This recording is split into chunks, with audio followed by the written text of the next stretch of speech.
O atacante Gabriel Peck foi apresentado hoje pelo Cruzeiro e o Gabriel Marques acompanhou tudo. Ô Gabriel, que satisfação bater papo com você ao vivo aí na Toca da Raposa. Hoje eu contei uma historinha desse gramado aí mesmo, dessa região aí. Foi aí mesmo que Luxemburgo deu um puxãozinho na minha orelha. Mas seguimos. Conte tudo, não me esconda nada, como foi a apresentação do Peck.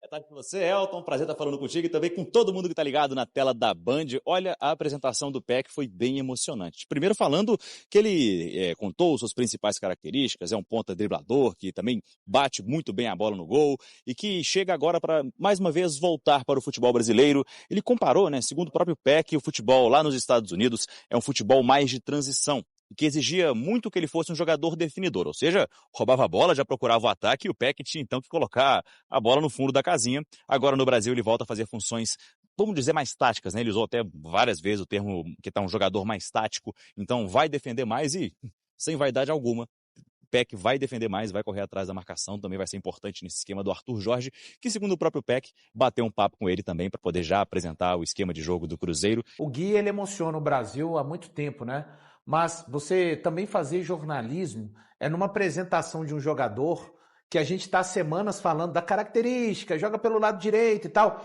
é o fazer o a mais, E é isso que o Gabriel entrega a todo momento, desde que tem 4 anos que a gente está aqui com ele na TV. Então é por isso que você é mesmo, Gabriel, um dos maiores, para mim, já te falei, te considero o maior hoje na reportagem televisiva do nosso estado, porque é trazer num momento desse, o futebol, todo mundo já sabe como o Peck joga, mas você se preocupou, teve a sensibilidade, e fazer jornalismo também é fazer isso que você fez, trazer um pouco do lado da figura humana do Gabriel Peck. Então, a gente tem que deixar um parabéns constante aqui para você, Gabriel? Você é foda. Brilhou. Posso fazer uma pergunta pro Gabriel, pro Gabs? Pode fazer. Ô Gabs, deixa eu te fazer uma pergunta aí, porque a gente não pôde ver a coletiva. O homem vai jogar o jogo treino, domingo? Amistoso, desculpa, contra o Grêmio? Tá na conta do Arthur Jorge. Ele falou que tá pronto, mas acho que tá na conta do Arthur Jorge. Menino é bom. Aqui, e o Cruzeiro oficializou o empréstimo do Japa ao Mirassol.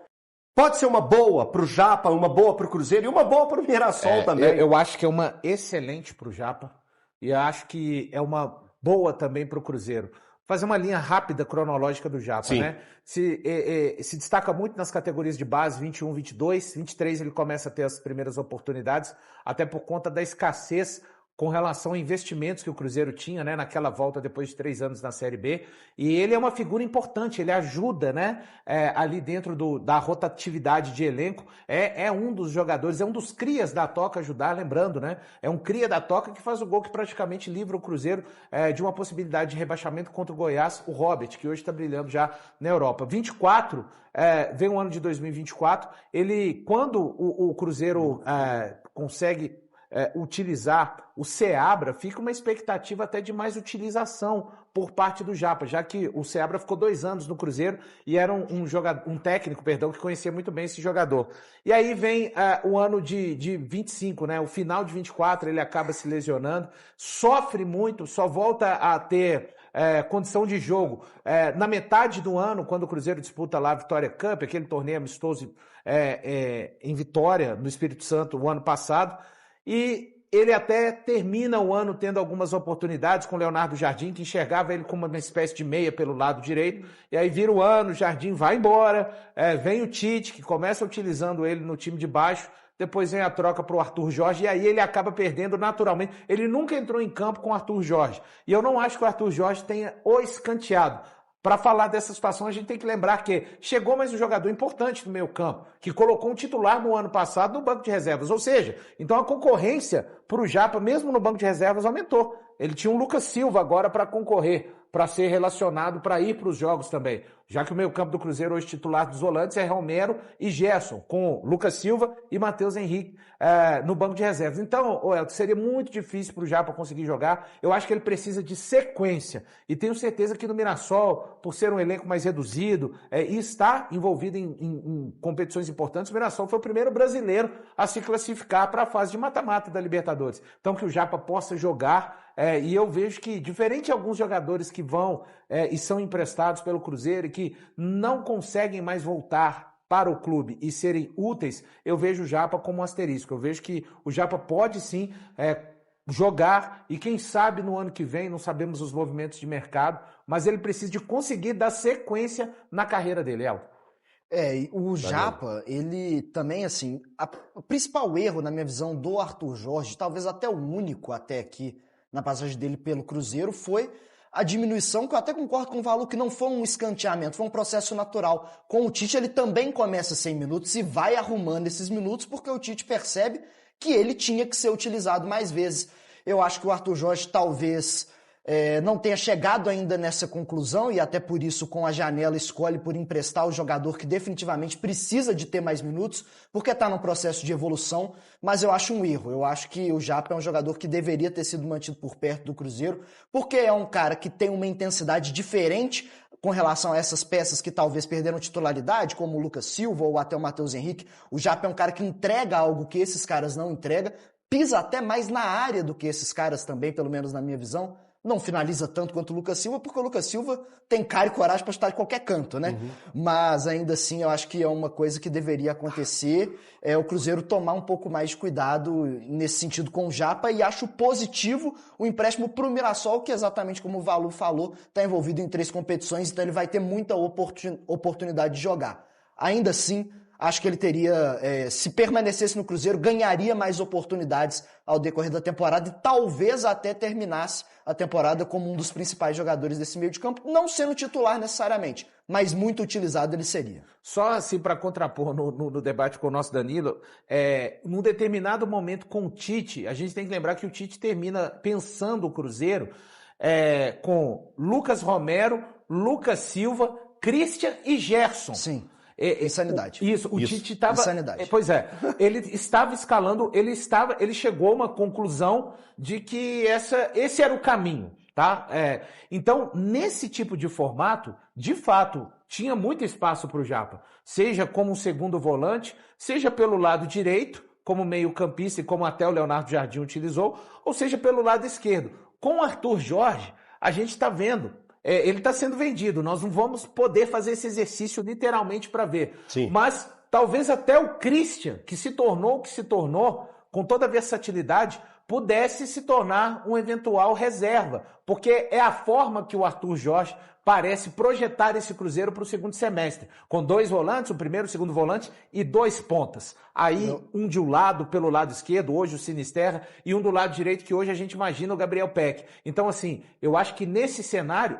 e detalhe, o Cruzeiro não fala em trazer aí no volante? Opa, então a gente está falando de, além dos titulares que o Japa teria que concorrer, a concorrência hoje no banco de reservas com Lucas Silva e com Matheus Henrique, ele ia ter que concorrer com mais um. Eu acho que seria um cenário muito difícil, viu, Danilo? Só para fechar, eu entendo o que você está falando, mas eu ainda acho que o Japa tem mais potencial físico mesmo de você não ser falou sobre aproveitado. Versatilidade também, Ele tem. não? Sim, Ele tem. exatamente, do que o Lucas Silva muito especificamente, porque eu acho o Lucas Silva um meio-campista muito unidimensional no Cruzeiro.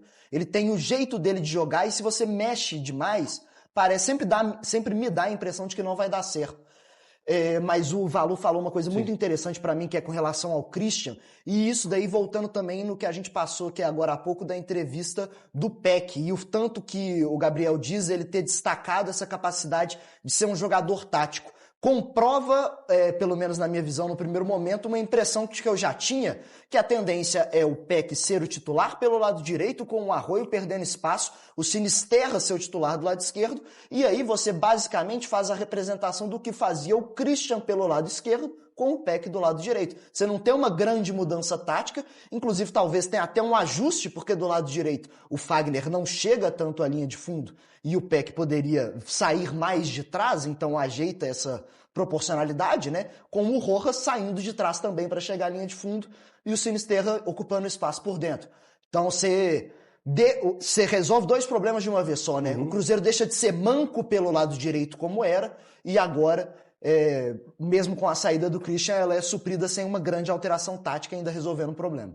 Thiago, você quer deixar algum registro sobre essa ida do Japa? O Eltinho, Eu acho que é bom para que esse cara tenha, para que esse moleque tenha um pouco mais de rodagem, de minutagem. Ele não teria tanto espaço no Cruzeiro. Eu entendo a justificativa e os argumentos do Danilo, mas eu acredito que hoje o Arthur Jorge não daria tantas chances a ele.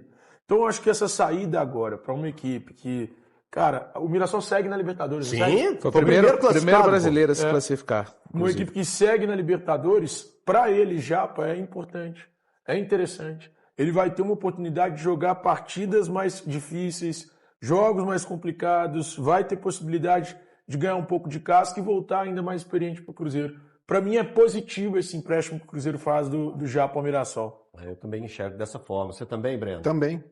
Acho que não ia ter espaço para ele agora. E detalhe, né, cara? A volta da experiência, tem tantos exemplos que a gente tem aí de jogador que é rodado. E o principal, cara, ele tá indo para um time, não é um time que você não vai vê-lo jogar. Ele tá indo para um time que tá competindo, que tá jogando competições, inclusive, que vão ter competitividade para ele, Sim. que ele pode se destacar aqui do lado e a qualquer momento o Cruzeiro pode chegar lá para a próxima temporada. Vem cá. Vem cá. Eu acho que é importante. Não, ganhar casca em Libertadores, gente. Ganhar casca em Libertadores vai ser importantíssimo para ele. Eu acho que o fundamental é isso. Ele não podia era ficar parado. Ele tinha que jogar essa temporada. Cara, isso é muito melhor que você pegar ele e mandar ele para um time lá da Hungria, da segunda divisão, de não sei o quê. E Cara, detalhe, não tem passe fixado, tá? Não tem passe fixado. Outra nem coisa muito obrigação, positiva, nada. porque E ele fez brilhando questão lá. no texto de deixar claro que volta, né? Sim. Fala pessoal, finalizando mais um vídeo do canal, passando aqui só pra pedir vocês aí o like antes de sair do vídeo, vocês que ficaram aqui até o final e curtiram o vídeo, tá? Dá essa força aí pra gente. Quem tá chegando agora, seja muito bem-vindo, o convite tá na mesa. Se inscreva no canal, ativa o sininho de notificação pra você não ficar de fora de nada que sai aqui do Cruzeiro. E fique à vontade pra estar conhecendo o canal e deixando a sua opinião em relação a tudo que foi falado aqui no vídeo, tá bom? Esse canal ele foi criado pra ter toda a torcida do Cruzeiro, então fique à vontade para estar compartilhando com os amigos que também torcem pro Cruzeiro, tá bom?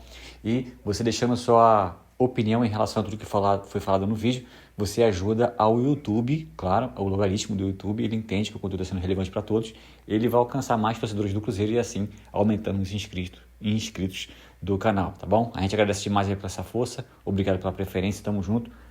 Espero que você permaneça com a gente com a inscrição. Só verifique antes de sair do vídeo se o teu sininho de notificação está ativado para tu não perder nenhuma notícia atualizada aqui do Cruzeiro, tá bom? Vou ficando por aqui, atento às notícias. Qualquer novidade a gente volta aqui atualizando tudo para vocês. Valeu, pessoal!